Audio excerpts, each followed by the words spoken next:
Ouais, on n'a jamais testé le fascisme, faudrait l'essayer. Bah non. T'as jamais testé de te prendre une voiture dans le fion, mais je pense que tu kifferais pas. Je pense que ce serait violent et ça ferait un petit peu mal, tu vois. Alors, il y a des choses qu'il vaut mieux pas tenter. Et le pire, c'est qu'en vrai, on a tenté. On a tenté l'extrême droite, hein. En colère, en colère, en colère, en colère. On oublie trop rapidement notre histoire. Tu vois, les gens qui disent ça, faut tenter un moment, faut tenter. Mais on a tenté. Tu as oublié la guerre. As-tu oublié? Est-ce que tu regardes ce qu'il se passe même en dehors de tes jolies frontières? Les frontières dont tu es tellement attaché, visiblement. Parce qu'il suffit de regarder juste au-delà de la France. Tu regardes aux États-Unis, Trump, les droits des femmes disparus. Disparus, voilà. Droit d'avorter disparu. Les vies des femmes pourries. L'accès à la santé pourri. La crise économique, bah voilà, c'est pareil. Les droits des communautés queer, LGBT, les droits des enfants. Il y a de plus en plus d'enfants qui meurent aux États-Unis. Les droits même des hommes, hein, aussi des personnes racisées. Mais du coup, je pense que pour ceux qui votent à droite, là, tout ce que je viens de dire, ça doit être des super motivations. Ils doivent se dire, ah bah oui, mais l'avortement, c'est contre la volonté de Dieu, les queers, c'est pas naturel, les trans, ils vont traumatiser nos enfants, les noirs, eh bien, ils ont qu'à rentrer chez eux. Je pense que ça doit être ça qu'ils se disent, malheureusement. Et du coup, tout ce que je viens de dire, au lieu de leur faire changer d'avis, ça les a confortés dans leur avis de se dire c'est exactement ce qu'on a envie de choisir. Nous voulons un monde rempli de violence. Est-ce que c'est clair? On est un peu à l'époque des croisades pour eux. Là, on va aller lutter contre Satan parce qu'ils ont peur de ce fameux grand remplacement. Je sais même pas s'ils le sentent, ce grand remplacement, ou si c'est juste qu'ils l'ont tellement vu dans les médias actuels qu'ils se disent ah bah oui. Comme on leur dit qu'il y a beaucoup de kebabs, bah c'est en effet. Et puis ma voisine, maintenant, elle est musulmane.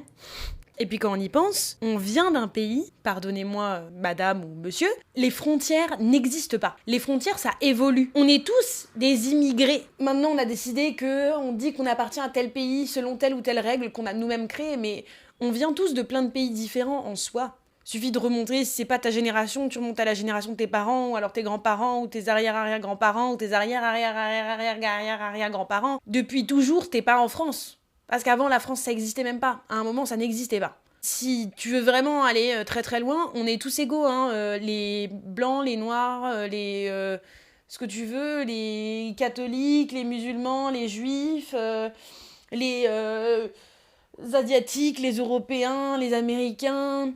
On est tous pareils parce que Wow, ça paraît tellement bête ce que je viens de dire. On est tous humains. Littéralement, biologiquement, on fait partie de la même espèce. On est quasiment des singes. Et ensuite, juste, on a décidé d'aller à tel endroit, tel endroit, tel endroit. Initialement, on est tous pareils, ok? Ok Gérard, tu es pareil que ta voisine, qu'elle soit blanche, noire ou que sais-je, brune, blonde, rousse. Je veux dire, les Américains par exemple qui sont contre l'immigration, c'est eux les immigrés. Parce que les vrais Américains, enfin les vrais États-Uniens, ils ont été butés. Ils ont été butés sur place par les Anglais qui ensuite se sont proclamés américains. La Terre, c'est l'immigration, on vient tous de l'immigration, et sauf qu'au bout d'un moment, on en oublie nos racines. On oublie que c'est aussi ça notre histoire. Qu'on vient d'un mishmash de culture et que c'est comme ça qu'on crée la nôtre. Et qu'en fait, ça évolue, les choses évoluent. Et il y a souvent cette phrase de oui, mais voilà, comme j'ai dit au début, on n'a pas testé la droite, on n'a pas testé Bardella. Au secours! Bien sûr qu'on a testé, on n'a pas testé Bardella, mais on a testé l'extrême droite. Est-ce que vous avez oublié les fachos? Est-ce que vous avez oublié Pétain? Est-ce que vous oubliez là, d'où on revient? Ok, ça va faire, bon ça fait pas encore 100 ans, mais bientôt, tu vois? Enfin bientôt, ça dépend comment on le voit. Enfin bref, c'était pas si loin que ça. Il y a eu des milliers de morts. Tous les pays avec des gouvernements fascistes entraînent des guerres, des crises économiques, un recul dans les droits humains, des problèmes climatiques. Il suffit d'ouvrir un livre d'histoire pour savoir que c'est quelque chose qui a été testé à maintes et maintes reprises et qui a eu des conséquences vraiment déplorables. Et là, de nos jours, le développement de nouveaux gouvernements fascistes, ils amènent pas de paix, en fait. Ils amènent, au contraire, beaucoup plus de tensions et beaucoup plus de division dans un pays. Et les gens qui disent qu'on n'a pas testé pour le coup Bardella, et juste c'est être con en fait. Parce que vous pensez que le mec est différent, il n'a jamais travaillé de sa vie. Il n'a jamais travaillé. Est-ce que c'est bien clair pour vous? Est-ce que c'est bien clair pour vous? Cet homme-là n'a jamais jamais travaillé. Enfin, qui sont ces gens qui veulent voter pour lui ? Vous voulez voter pour quelqu'un qui n'a jamais travaillé. Et même pour son rôle actuel, par exemple au Parlement, il est empoté. Le type n'y va même pas. Son surnom, c'est Bardépala parce qu'il va pas au boulot. Imagine demain, tu engages quelqu'un en CDI alors que le type n'a jamais fait aucun stage, n'a jamais montré ses compétences et qu'en plus, même quand tu l'engages, il ne vient pas au travail. Et toi, tu veux rendre ce mec-là président ? Mais t'as perdu le sens commun, mon ami. C'est pas possible au bout d'un moment. Faut aussi se poser des bonnes questions. Il y a des gens qui ne devraient pas avoir la possibilité d'être élus. Enfin, je veux dire, t'es pas capable de venir au taf, c'est le minimum. Et ensuite, un truc tout simple, t'as un casier, ou même t'as des plaintes qui ont été faites contre toi, c'est ciao. Pourquoi Trump est président alors que il est présent dans les dossiers Epstein et qu'il a eu je sais pas combien de plaintes pour agression sexuelle et pour viol ? Pourquoi Darmanin est ministre de la Justice alors qu'il ne respecte pas cette même justice, puisqu'il a aussi des plaintes au cul pour agression sexuelle. Les gens qui ne respectent pas la justice, au bûcher, d'accord. Et c'est ces mêmes personnes qui ne respectent pas la justice. Marine Le Pen, voilà, case closed, accusée, jugée coupable, impossibilité de se présenter à la prochaine élection présidentielle, et tout de suite, oui mais c'est faux, et la justice désormais, c'est juste un procès public. Ces gens-là n'arrivent pas à admettre qu'ils sont aussi des délinquants. Il y a cette image, voilà, du délinquant qui se cache dans son appartement, voilà. Vous aurez compris la ref. Dans les campagnes. Alors que, en fait, tu peux être un délinquant ou une délinquante et vivre en tant que politicien, politicienne, ministre ou que sais-je, président, présidente. Sarkozy qui dit allez tous les délinquants reste en prison mon ami. Et là lui tout de suite une fois que ça lui arrive à lui, oui mais moi je suis pas vraiment un délinquant, c'est contre moi. Il y a ce complot qui est fait contre... Attends, il y a pas à tergiverser, la justice elle t'a jugé coupable. Déjà que la justice fait rarement son travail et met souvent des sans-suite. Si toi t'es jugé coupable, bah t'es sacrément coupable en fait. Et je voulais en revenir à un autre sujet, c'est que oui, moi je me disais trop bien, du coup Marine Le Pen, impossibilité de participer aux prochaines élections présidentielles, et j'ai complètement zappé qu'il y avait Bardella. Et là, on a vu sur les réseaux sociaux et dans les médias qu'il avait de grandes chances d'aller loin dans ces présidentielles, potentiellement devenir le prochain président de la République. Au secours, au secours, au secours, au secours. Ah, je le répète, à l'aide, danger imminent. Là, ce qui m'intéresse, c'est ces gens qui, d'un coup, vont kiffer le RN parce que maintenant, on n'a plus le visage de Marine Le Pen, mais le visage d'un mec, ouais, il est jeune, c'est le changement, ouais, c'est nouveau, tout ça parce que le type a potentiellement belle gueule. Mais en quoi c'est un critère ? Est-ce que tu connais même son plan pour la France ? Est-ce que tu sais même quelle loi il accepte de faire passer au Parlement ? Cite un truc qu'il a fait passer. Ces gens-là ne savent rien et veulent voter pour une personne ou veulent soutenir une personne dont ils ne connaissent rien, mis à part l'image. Une image très bien construite, assez bien construite pour qu'on parle de lui alors que le type n'a jamais travaillé. La technique de Donald Trump, c'était ça. C'était peu importe que je dise des trucs vrais ou faux, le but c'est qu'on m'entende. Et ben là, c'est la même chose. Bardella, il dit tout et n'importe quoi et rien à la fois. Mais tout le monde parle de lui. Même moi. Vous voyez ? Et ça, c'est un signe que le type réussit très bien sa com, parce qu'il a un réel mouvement de soutien, et en même temps, il provoque assez de colère chez d'autres, par exemple chez moi, pour que ça entraîne encore plus de soutien chez l'opposition. Parce qu'il y a un sentiment d'appartenance, vous voyez. C'est comme quand il y a des championnats, les JO, un match de foot. D'un coup, t'as un sentiment d'appartenance à un groupe et tu te dis, ah, eux, comme il y a des gens qui sont contre moi, moi je suis avec ce groupe-là. À un moment d'ailleurs sur Insta, il y a une jeune femme qui a commenté un de mes posts parce que je suis allée à la manifestation du 22 novembre dernier là contre les violences sexistes et sexuelles, notamment une manifestation avec nous toutes. Et elle dit oui, pourquoi t'as pas manifesté avec le collectif Némésis ?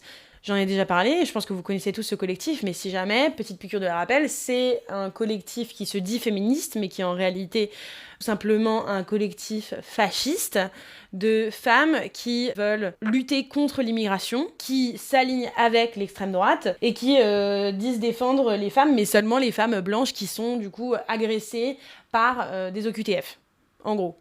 Et par contre, toutes les autres, elles peuvent aller fermer leur grande gueule. Alors moi, quand j'ai reçu ce message, j'ai cru que c'était une blague. Hors de question de manifester avec Némésis, quoi. Ça me passe même pas par l'esprit, faut être fou. Et quand je dis est-ce que c'est une blague, elle dit pourquoi toujours ramener ça à de la politique ? Mais parce que le féminisme, c'est politique.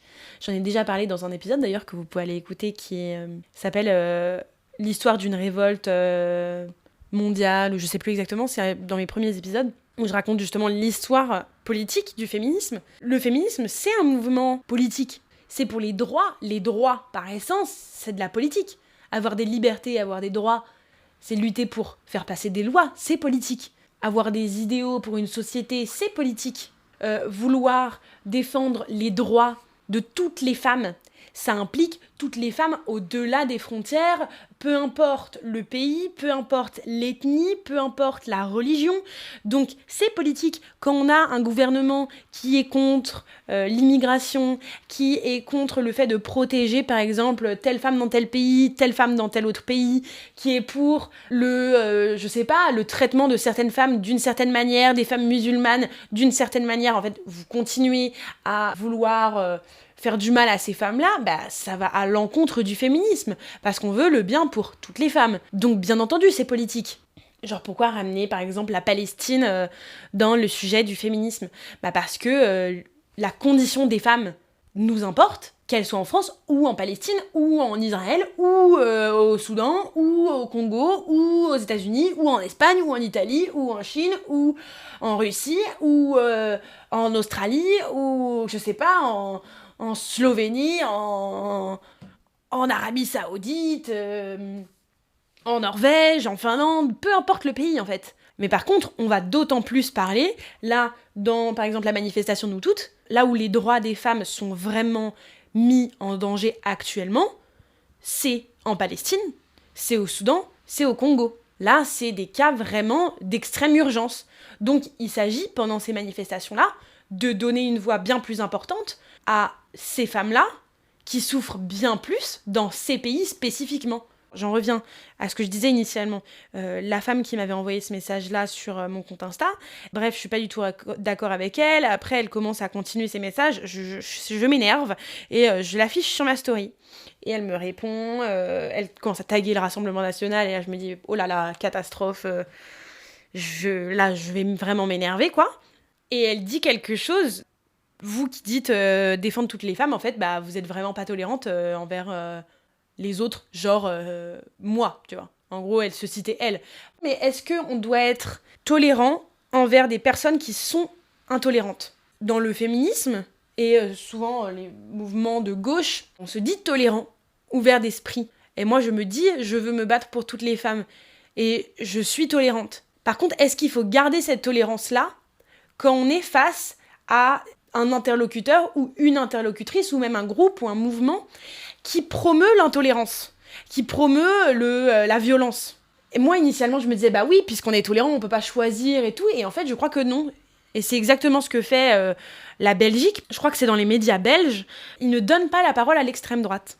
Parce qu'on part du principe qu'on a le droit de débattre sur énormément de choses, mais l'extrême droite, c'est un step au-dessus. Et il n'y a même pas à débattre avec des idées qui sont aussi néfastes. Et je pense que je suis complètement d'accord avec ça. C'est-à-dire que cette femme-là qui me dit « vous n'êtes pas tolérante », je suis tolérante face à tout, sauf l'intolérance. Et toi, si tu promeus un mouvement qui vise à faire du mal aux autres, je peux pas être tolérante avec ça. Je peux pas l'accepter parce que il y a un moment où le fascisme, c'est une gangrène. Et si on commence à débattre et à ouvrir un dialogue, au début, on va avoir une discussion et puis petit à petit, vous voyez, comme là c'est le cas en France, on a laissé la porte ouverte à toute forme de débat. Résultat, ça vient s'infiltrer dans notre société et au fil des années, sans qu'on s'en rende compte, en fait, c'est un des mouvements les plus importants en politique actuellement. Et en 2027, potentiellement, on aura un président facho, quoi. Je pense que c'est juste un poison. Et la seule manière de faire en sorte qu'il parte, c'est de ne pas lui laisser la parole. Donc bref, renseignez-vous et préparez-vous aussi pour les débats politiques que vous aurez très certainement à Noël, si vous êtes dans une famille qui, comme moi, ne partage pas vos avis politiques. Soyez forts et en colère. Vous venez d'écouter un épisode du podcast En colère. Si vous êtes toujours zen, c'est que vous n'avez pas écouté assez fort. Vous trichez. Bon alors maintenant, soit vous allez crier dans votre oreiller, soit vous écoutez l'épisode d'après. Allez, oust!